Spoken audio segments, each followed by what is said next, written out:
اعوذ باللہ من الشیطان الرجیم، بسم اللہ الرحمن الرحیم۔ اب ہم بات کرتے ہیں سفر شام کی۔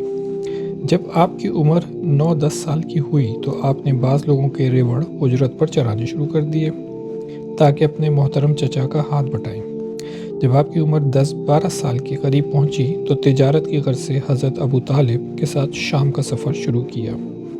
جب یہ قافلہ وادی بصرہ میں داخل ہوا تو بحیرہ نامی ایک عیسائی راہب نے اپنی خانقاہ سے دیکھا کہ ایک نوخیز بچے پر بادل کا ایک ٹکڑا سایہ فگن ہے۔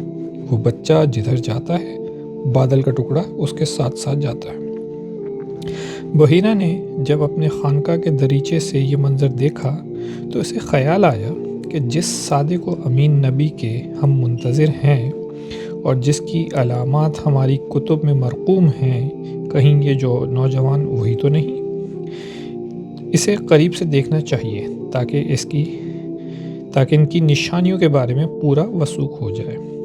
چنانچہ وہ اپنی خانقاہ سے نکل کر ان قافلے والوں کے پاس آیا اور کہا کہ آج آپ کے قافلے کے تمام افراد کو دعوت دیتا ہوں کہ آج ماہ حضر میرے ہاں تناول فرمائیں۔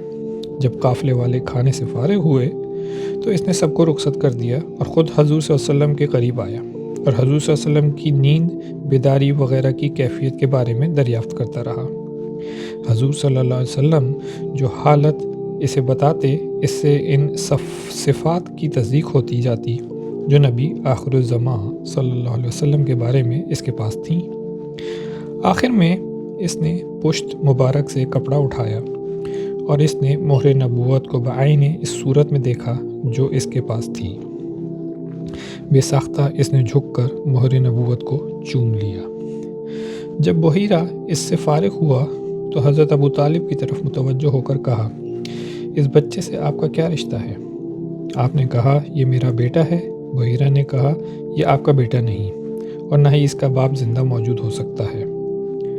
تب حضرت ابو طالب نے کہا، یہ میرا بھتیجا ہے۔ تو بحیرہ نے کہا، آپ اپنے بھتیجے کو لے کر وطن واپس لوٹ جائیں اور یہودیوں سے ہر وقت ہوشیار رہیں۔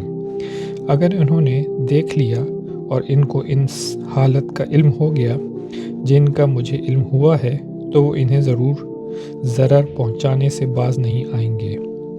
آپ کے بھتیجے کی بڑی شان ہوگی، یہ سارے جہانوں کے سردار ہیں اور یہ رب العالمین کے رسول ہیں۔ انہیں اللہ تعالیٰ رحمت عالمین بنا کر محبوس فرمائے گا۔ چنانچہ حضرت ابو طالب قافلے کے ساتھ شام گئے اور جلدی کاروبار سے فراغت پا کر آپ کو لے کر واپس لوٹ کر مکہ آ گئے۔ جزاکم اللہ خیر۔